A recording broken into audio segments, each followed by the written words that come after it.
Shalom, bahan pembacaan kita pada hari ini saya ambil dalam kitab Kolose, pasal yang ketiga ayatnya yang kelima sampai ayatnya yang ke-17. Dengan judul perikop, manusia baru.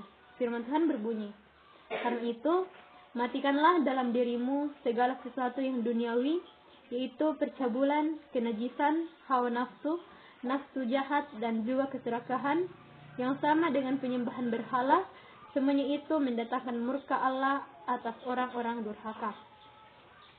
Dahulu kamu juga melakukan hal-hal itu ketika kamu hidup di dalamnya.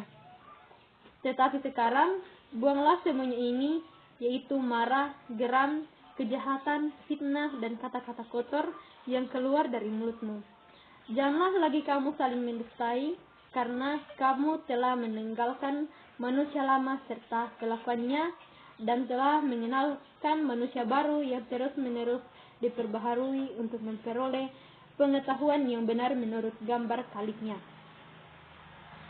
Dalam hal ini, tiada lagi orang Yunani atau orang Yahudi, orang bersunat atau orang tak bersunat, orang barbar atau orang Skit, budak atau orang merdeka, tetapi Kristus adalah semua dan di dalamnya segala sesuatu. Karena itu, sebagai orang-orang pilihan Allah yang dikuduskan dan dikasihinya, kenakanlah belas kasihan, kemurahan, kerendah hati, kelemah lembutan, dan kesabaran. Sabarlah kamu seorang terhadap yang lain, dan ampunilah seorang akan yang lain, apabila yang orang menaruh dendam terhadap yang lain, sama seperti Tuhan telah mengampuni kamu, kamu perbuatlah juga demikian. Dan di atas semuanya itu, kenakanlah kasih sebagai pengikat yang mempersatukan dan menyempurnakan. Hendaklah damai sejahtera Kristus memerintah dalam hatimu, karena untuk itulah kamu telah dipanggil menjadi satu tubuh. Dan bersyukurlah, hendaklah perkataan Kristus diam dengan segala kekayaannya di antara kamu, sehingga kamu dengan segala hikmat mengajar dan menegur seorang akan yang lain, dan sambil menyanyikan mazmur dan puji-pujian nyanyian rohani, kamu mengucap syukur kepada Allah di dalam hatimu.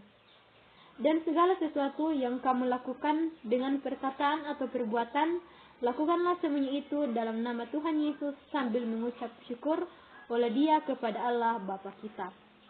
Amin.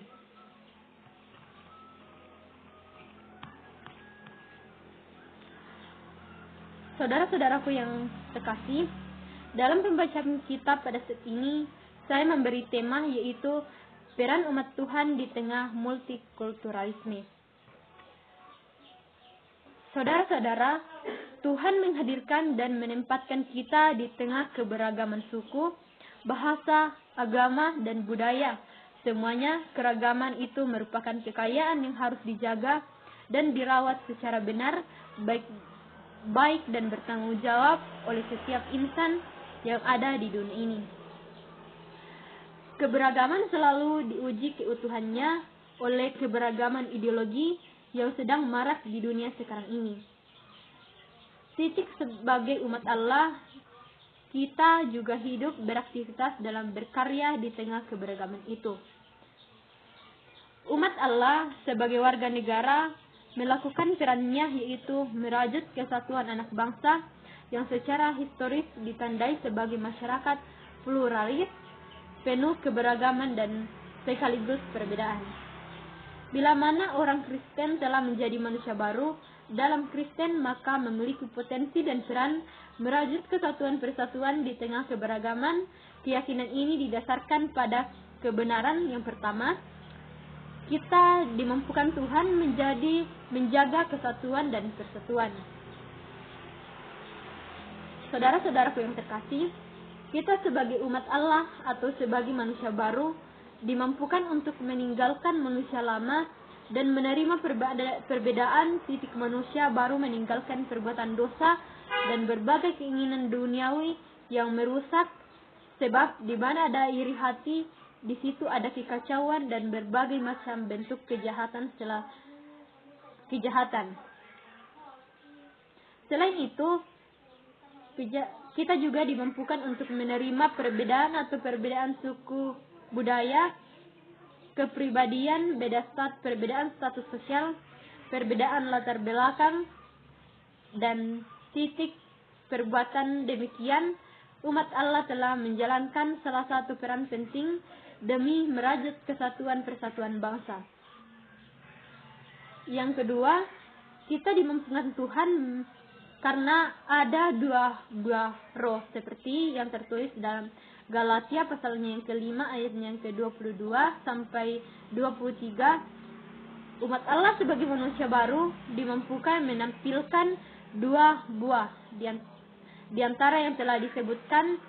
Kasih berperan sebagai pengikat yang mempersatukan dan menyempurnakan titik dalam ketidaksempurnaan manusia. Manusia baru luput dari salah satu dosa, namun bila kasih Allah bekerja, umat Allah dapat mengampuni sesamanya sehingga tidak membawa pada perpisahan. Yang ketiga, kita dimampukan Tuhan karena dilengkapi untuk berbuat baik seperti yang tertulis dalam Efesus pasalnya yang ke-2 ayat yang ke-10 dan Galatia pasal 6 ayatnya yang ke-10 menjelaskan bahwa umat Allah sebagai manusia baru dimampukan melahirkan kata dan perbuatan yang memberkati banyak orang. Orang pernah berkata, mulutmu adalah harimaumu. Kata-kata yang keluar dari mulut menggambarkan sikap hati titik dari mulut yang sama. Bisa keluar kata yang memberkati orang lain, namun tidak pula keluar kata yang menyinggung dan melukai perasaan orang lain yang pada gilirannya menerkam diri sendiri. Dalam situasi politik yang rawan konflik kepentingan, kita sebagai manusia baru yang disebut sebagai umat Allah hendaknya berperan merajut kesatuan dan persatuan dan mencegah perpecahan dengan tidak berbuat yang tercela, apalagi dan belajar menerima perbedaan. Maka sesungguhnya kita telah melalui perjalanan peran merajut yang sebagai buah-buah Roh Kudus. Akhir kata dari saya, selamat merajut kesatuan dan persatuan. Tuhan Yesus memberkati kita semua. Amin.